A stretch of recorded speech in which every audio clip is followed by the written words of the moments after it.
What's up, guys? It's me, Will. We're going to see if Assassin's Creed can finally break the streak of meh video game movies. We'll see. We'll see. I mean, we're here for a reason, right, guys? Knock, knock, open up the door. It's Will! So, Assassin's Creed. I'm not going to lie. I had little to no expectations about this movie because video game movies, as we all know, suck. Mario, Mortal Kombat 2, the Resident Evil movies are okay. I like parts of them, but they're not good. Let's just be honest right there. But Assassin's Creed, I actually knew a little bit about this franchise. I played the first one with some best friends, like pretty much the whole night kicking off a New Year one day. And I liked that concept of this game where you go back in the past, where you're kind of doing missions. They remind me a little bit of Grand Theft Auto, a little bit, just like you're going from place to place. You're assassinating people. You got to blend in, jump in, hide, stuff like that. Like I liked that aspect of it. It was pretty cool, and I liked the concept of you going in this animus, living throughout your ancestors' memories. It was pretty cool. So then when I heard they were making a movie, I'm like, there actually is some potential there that they could make this good.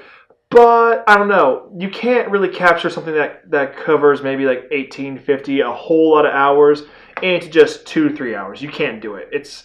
I don't know, it's a bit silly, it's a bit crazy to think you could, but, I mean, they tried it earlier this year with Warcraft, and they're trying it again here.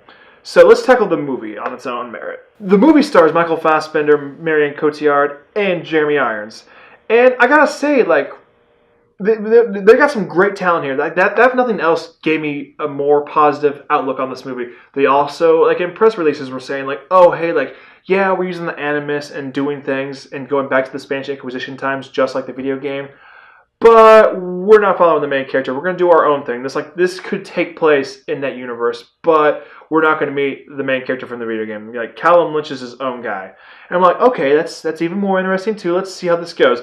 But the main plot is that the main bad guys, the Templars, I hope I'm saying that right, and I hope I got that right, are after the Apple of Eden, because if they get a hold of this, they can get a hold of genetic codes and get rid of free will and just get rid of anger and violence in the world. And Marion Cotillard is definitely wanting to do this for science and more positive views, but her father, Jeremy Irons, definitely wants to use it for evil and get the assassins to work for them and just pretty much be like an evil dick. Let's just be real here. I mean, if you got Jeremy Irons there, he's either Alfred or he's a villain. I mean, the guy was Scar, for God's sakes. And they are all very serviceable. That's all I can say. Like, they make the movie at least semi-watchable, but unfortunately, this movie does fall flat a bit for me. The main cool concept about the Assassin's Creed was going back to the past. We stay in the present for the most part. I'm like, what? Like that's like almost like making Back to the Future and only going back to the past or Back to the Future 2 or 3 times in one movie.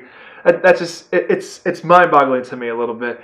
And even when they go to the past, it's nothing like too crazy dramatic. I mean, obviously, Michael Fassbender's memories are the closest to getting to the Apple of Eden and stuff, but there's even like a fight sequence. Like, I'm gonna compare it to The Matrix. We see Michael Fassbender like fighting in the past, but we also see him in the present on the animus just flipping around doing the flips. Like we saw that in the preview that he was gonna do that, but I didn't expect him to like go back and forth like that. Like that was a bit jarring to me. It definitely took me out of it. Like, we needed a Matrix moment. You know, like when Neo and Morpheus are fighting, and then like, oh, they're going, oh shit, Morpheus is kicking his ass.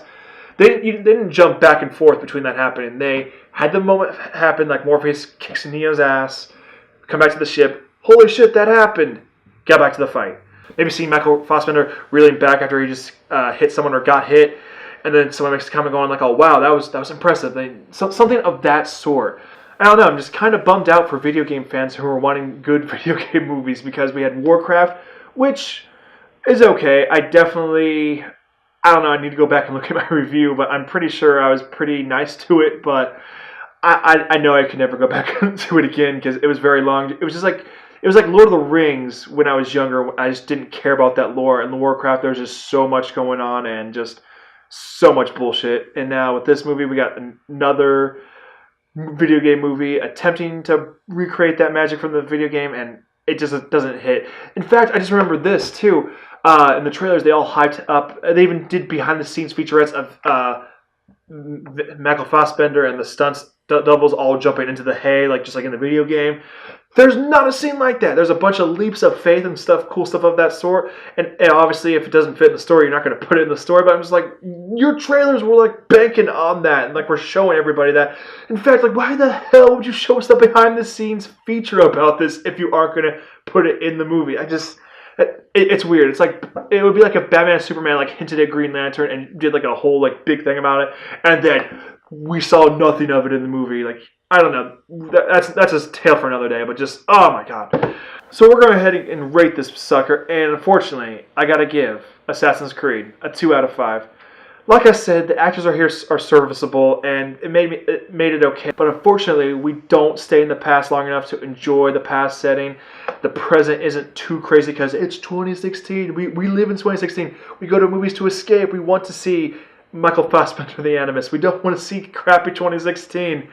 And there's a lot of cool concepts here, and they just wasted it. But what do you guys think? What's your favorite video game movie? And you can't say Mortal Kombat. That's your only catch. You can't say Mortal Kombat. But I can't stop you. Go ahead in the comments, put Mortal Kombat, because we're all going to put it. But let me know in the comments below. And as always, guys, when there's a will, there's a way. Thanks for watching.